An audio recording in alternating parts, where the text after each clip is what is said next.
Bonjour à toutes et à tous, je suis Anne-Sophie Rochegut, directrice scientifique de l'Institut Petite Enfance Boris Cyrulnik. Alors aujourd'hui, je voudrais parler avec vous d'un peu, voire même de beaucoup, d'espace, d'environnement, de comportement et de tout petit. Tout un programme qui va se décliner à travers, ou tout au moins en se reposant, sur la théorie de l'affordance.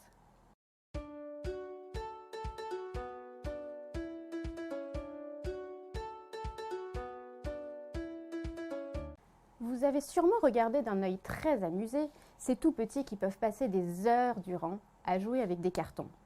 Vous allez voir par exemple un bébé qui va cacher des choses dedans, une petite voiture, les clés de la maison, une balle.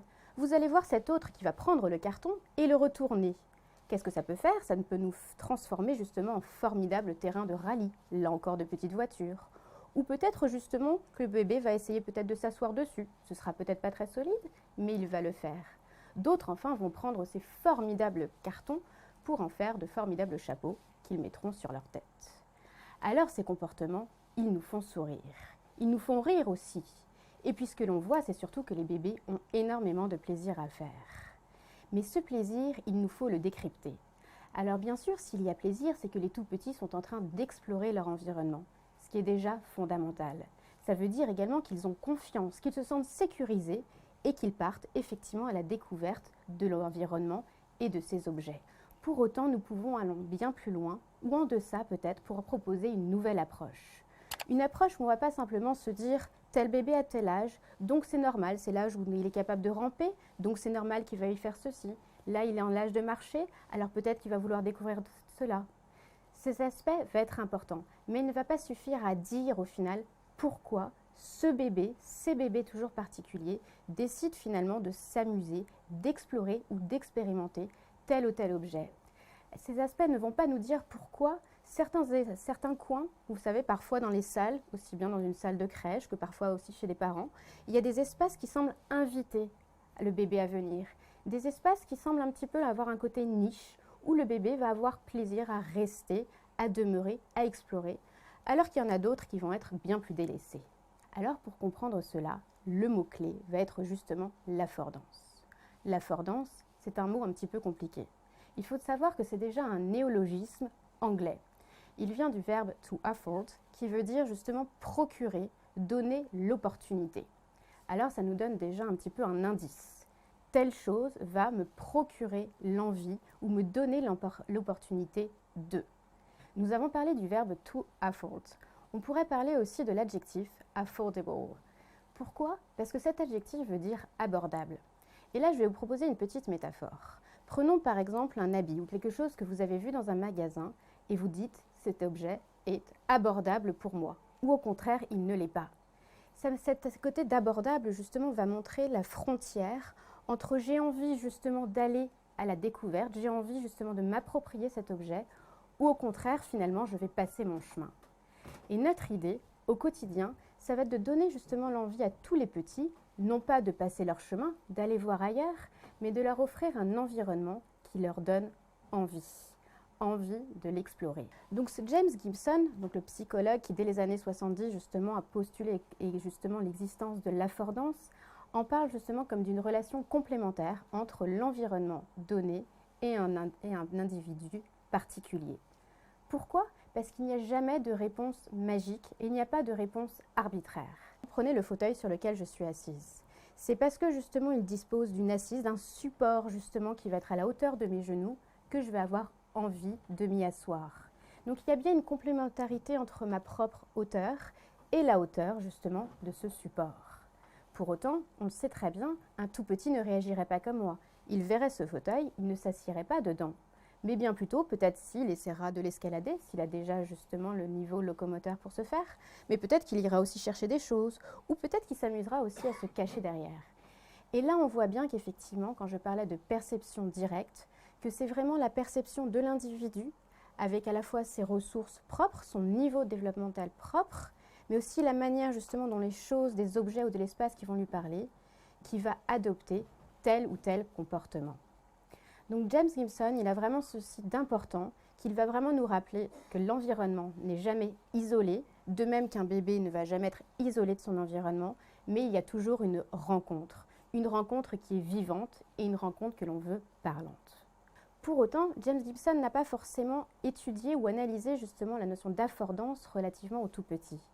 Pour cela, il faut plutôt compter justement sur les travaux d'Eleanor Gibson, son épouse, mais d'abord et surtout une psychologue du développement passionnée des tout petits. Et ce que nous montre Eleanor Gibson, c'est que l'affordance justement va de pair avec l'exploration et l'apprentissage.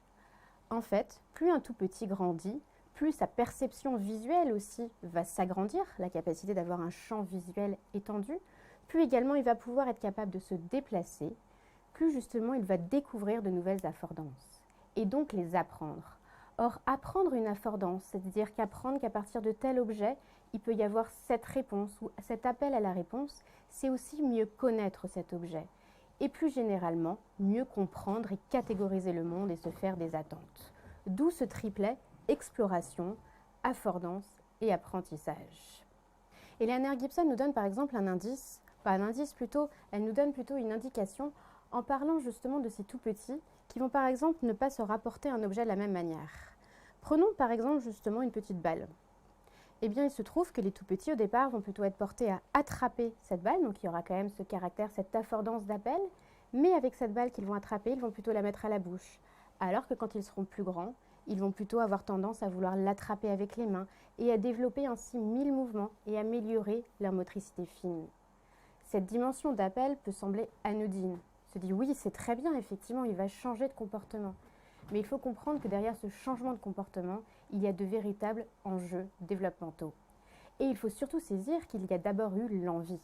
L'envie du tout petit, face à cette petite balle, qui on va dire est éventuellement rouge et toute douce, va l'avoir appelée.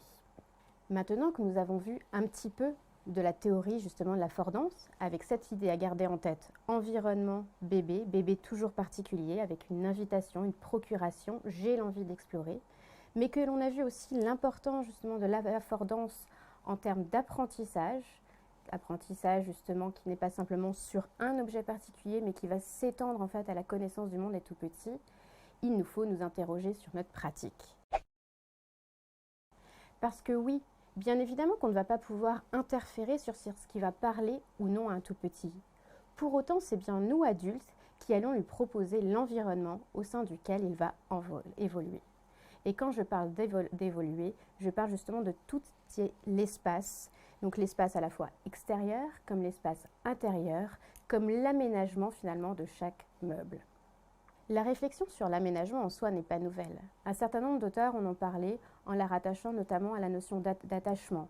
Faire en sorte que le tout petit puisse toujours voir l'adulte, sa figure d'attachement pour se sentir porté. Pour autant, je pense qu'elle mérite justement d'aller encore plus loin en rattachant justement aménagement, espace et affordance. Et pour aller plus loin, il faut donc changer de regard. Et là, je vais me rapporter à un chercheur finlandais qui s'appelle Harry Eft, qui a justement travaillé sur la notion de description et de regard. Je vais vous donner 3 exemples. On va penser par exemple à un salon chez des parents, dans un foyer familial.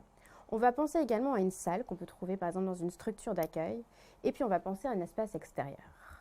Sur l'espace extérieur, je vais commencer par ce dernier, imaginez, on peut dire, je vois un parc, donc je vais essayer de le décrire de manière froide, mais c'est ce qu'on fait d'habitude d'ailleurs. Je vais dire par exemple, là il y a 3 arbres, il y a de la pelouse, là il y a une petite colline.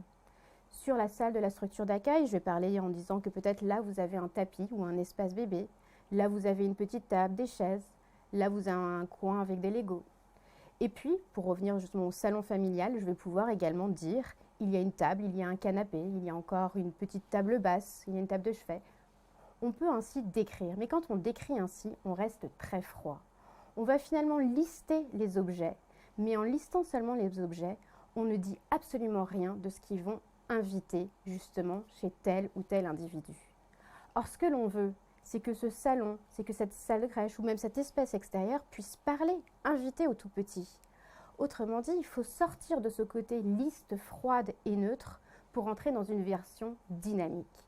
Et typiquement, pour reprendre l'exemple de l'espace extérieur, quand je parle de ces arbres, peut-être que je pourrais rentrer plus en amont en me disant que peut-être que ces petites branches d'arbres qui ne sont pas très hautes, elles vont inviter les tout petits à se cacher en dessous, ce qu'on appelle la cachabilité, Parce que quand on parle de théorie d'affordance, il y a beaucoup de néologismes, mais pour décrire précisément ce mouvement que le langage ne va pas forcément dire. Donc oui, on va avoir ces petites arbres qui vont peut-être permettre la cachabilité ou au contraire la grimpabilité. On sait combien les bébés vont être férus de pouvoir escalader. Et puis le petit monticule dont on a parlé, justement cette petite colline que l'on voit, eh bien on peut imaginer cette dimension là encore d'invitation.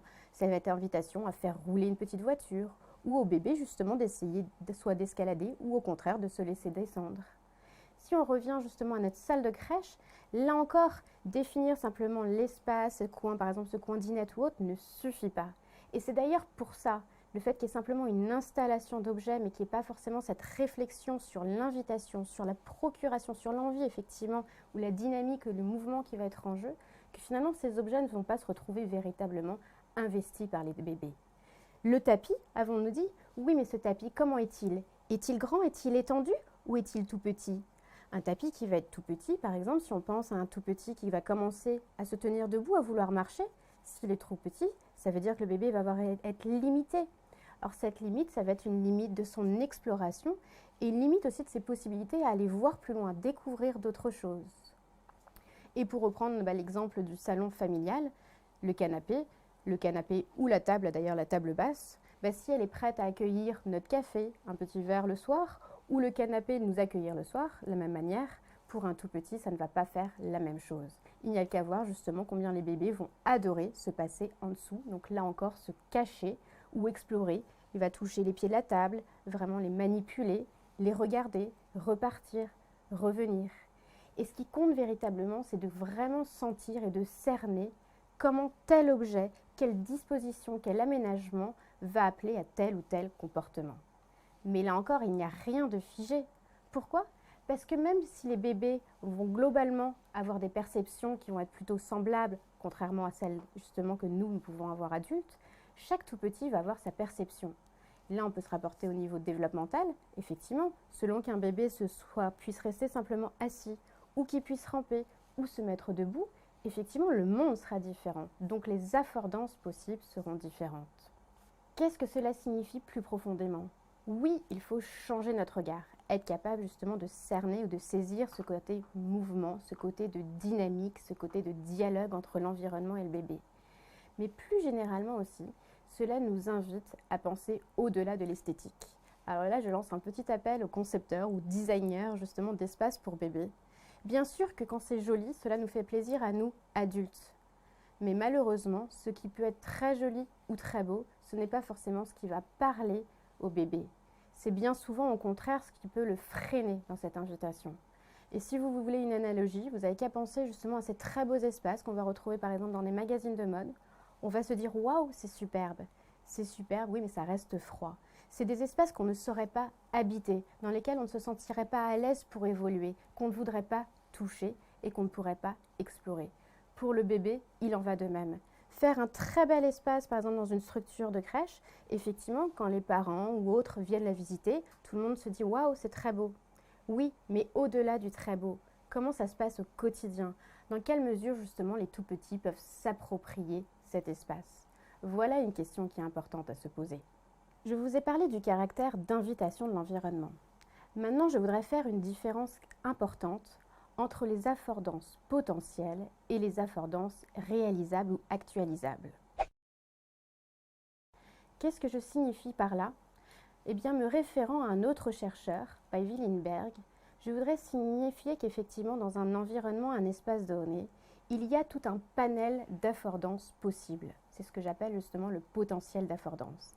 Ça veut dire qu'au vu de cet aménagement, ça veut dire qu'au vu justement de cette disposition, de cet assemblage, il y aurait normalement, en théorie, un certain nombre d'affordances possibles. Et pour autant, entre justement ces possibilités, cette richesse apparente et ce qui va être possible, donc ce qui va être actualisé, ce qui va être réalisé, il peut y avoir un grand écart. Ce grand écart, c'est celui justement que l'on peut retrouver dans nos pratiques quotidiennes. Ça va être par exemple justement l'exemple de tous les coins ou les espaces symboliques. Vous savez, ces petits coins, par exemple, notamment dinette, parce que c'est justement un coin qui revient le plus souvent. Nous avons effectivement un espace de jeu. Et pour autant, cet espace de jeu va peut-être être juste positionné là, mais sans réfléchir un petit peu à ce qu'il va inviter le tout petit. Et bien souvent, on va remarquer qu'effectivement, un bébé ou des bébés vont s'amuser avec, ils vont jouer, ils vont utiliser les ustensiles, ils vont imiter, et on connaît l'importance de l'imitation, ils vont imiter, ils vont reproduire, mais ils vont rester au final que très peu de temps dans cet espace. C'est comme s'ils jouaient entre guillemets en CDD, mais un CDD à durée vraiment très très limitée. Pourquoi? Parce qu'on a effectivement un coin qui va être très très délimité, et surtout un coin où bien souvent, justement, on ne va pas forcément le laisser expatrier les objets de la dinette, et encore moins importer d'autres objets, parce qu'il s'agit de ne pas mélanger les choses. Et ce faisant, au final, on va limiter les affordances, parce qu'une fois que le bébé a testé, a essayé des choses, au final, il n'y a plus grand-chose. Et justement, le tout petit peut s'ennuyer d'un environnement qui va être trop lisse, trop pareil. Et donc au final, on a effectivement pensé à des affordances très riches, et peut-être qu'effectivement en déplaçant cette dinette, on va retrouver cette richesse, puisque le potentiel va s'élargir à tout le reste des objets de l'environnement. Mais finalement, en le faisant, le cloisonnant un petit peu dans un petit coin, on va réduire. Ce qui aurait pu être là, ce qui aurait pu juste donner au bébé l'envie d'explorer, finalement va être très limité. Autre exemple qui peut être intéressant aussi, ça va être tous ces jouets que vous savez qu'on va mettre dans des placards, un peu sous restriction. Là encore, ce même objet, typiquement une boîte de puzzle, qu'on laisserait au tout petit.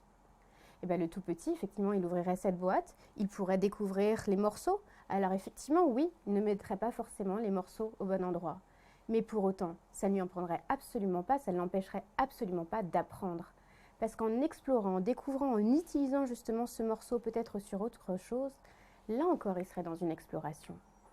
Donc il ne s'agit là pas par là de dire qu'il ne faut mettre aucun interdit et de rendre justement l'environnement avec le plus d'affordance possible. Mais simplement de comprendre que parfois en limitant certaines choses, on va bloquer, empêcher certaines affordances et dès lors richesse. Päivi Lindberg, le chercheur que je viens d'évoquer, a fait également un constat. De fait, il a passé un certain temps finalement à visiter, et pas simplement à visiter un coup de vent, mais vraiment à visiter et à comprendre un certain nombre de structures d'accueil de son pays. L'idée, c'est qu'il voulait voir un petit peu comment elles étaient conçues, comment elles étaient aménagées, et surtout comment les bébés s'y trouvaient. Et il s'est véritablement rendu compte que la plupart des espaces avaient tout le matériel nécessaire. Donc c'est-à-dire que ce n'est pas une histoire de manque de jouets ni de manque de matériel, mais c'est qu'il y avait un manque de pensée. C'est comme s'il nous parle même d'un manque d'aménagement intentionnel. C'est-à-dire qu'on répond, c'est comme si on répondait effectivement à un projet pédagogique avec par exemple cette année ça va être les jeux symboliques ou les choses comme ça. Et qui finalement il suffisait d'acheter ce qu'il fallait et qu'ensuite, voilà, on laissait le tout petit faire. Mais pour autant, ce qu'il nous dit, c'est que plein de choses peuvent être changées. Et se saisir de l'affordance, donc se saisir un petit peu de cette grille de lecture en se disant, voilà, avec cet espace, effectivement, peut-être qu'il est trop arbitraire. Il ne va finalement pas laisser le bébé assez libre de découvrir, d'explorer. Peut-être qu'il va être très pauvre en termes d'affordance. D'essayer de se dire, voilà, je vais le transformer, je vais bousculer des choses pour enrichir cet espace. Donc évidemment, on parle là d'aménagement, mais aussi d'organisation. Et je pense effectivement à tout ce qui va être la notion de libre circulation, très répandue dans les pays nordiques comme dans les pays justement anglais, où on va retrouver justement des tout petits qui vont avoir accès à davantage d'affordances possibles. Pourquoi? Parce que lorsqu'ils étaient enfermés, entre guillemets, mais en tout cas bloqués dans une salle particulière, les affordances finalement étaient elles-mêmes prisonnières de cet espace. À partir du moment où il y a ouverture justement de la porte, ouverture des espaces, mais aussi éventuellement appropriation de petits espaces souvent délaissés, vous savez, les couloirs ou les entrées. Mais à partir du moment où justement il y a cette ouverture, ça va permettre là encore au bébé d'explorer et de faire l'expérience d'affordances nouvelles. C'est d'autant plus important qu'il y a un certain nombre de choses que le bébé ne peut apprendre effectivement qu'en l'expérimentant. Quand on parle justement de danger, avec un endroit un petit peu qui monte ou qui descend, on va dire « oula, non, surtout pas », c'est aussi ne pas laisser le tout petit au final s'approprier ce lieu, le comprendre, le percevoir et adapter du coup de lui-même son comportement. Autrement dit, pour vraiment garder en tête l'importance de l'affordance, l'idée c'est de comprendre que tout peut compter. L'idée c'est de voir effectivement, de se poser la question, mais que ce petit bébé, par rapport à ce comportement qu'il va le démontrer, qu'est-ce qu'il me dit de son rapport à l'environnement ? Mais qu'est-ce qu'il me dit aussi de son plaisir, de la richesse qu'il y trouve? Et ça, c'est une question qu'on se pose à l'intérieur, mais aussi à l'extérieur. Parce que l'extérieur, c'est aussi un espace extraordinaire en termes d'affordance. Et pourtant, cet espace extraordinaire, bien souvent, on va l'appauvrir. C'est par exemple en empêchant les tout petits d'aller dans des endroits justement qui vont être un petit peu moins lisses. Mais c'est dommage là aussi, ce sont des découvertes qui sont perdues. Autrement dit, donc l'affordance, ça va être changer de regard, donc saisir un petit peu cette richesse, mais aussi véritablement transformer notre espace, mais aussi nos pratiques et notre propre posture. Pourquoi je dis ça? Parce que si l'on a parlé de l'affordance des tout petits, on n'a pas évoqué l'affordance chez les plus grands. Or, effectivement, quand, et on va prendre l'exemple bien connu du toboggan, que Päivi Lindberg d'ailleurs, le chercheur dont j'évoquais, parle également, Marketa Kita d'ailleurs, qui est une autre chercheuse aussi, l'a analysé, et qui montre qu'effectivement, les tout petits, on le sait tous, vont être attirés par la rampe, et ils vont vouloir justement monter par ce chemin. Mais nous, adultes, effectivement, quand on voit ce comportement, mais quand on voit plus globalement justement le toboggan, on ne va pas avoir ce même sentiment d'invitation. Au contraire, on a plutôt, notre premier réflexe va être que le bébé refuse cette invitation. Et l'idée justement avec l'affordance, c'est d'essayer de se dire pourquoi cet objet, ou au final ce comportement va me poser problème, essayer de comprendre effectivement qu'est-ce qui est en jeu dans l'invitation, et peut-être de repenser aussi non seulement le comportement du tout petit, mais aussi le nôtre.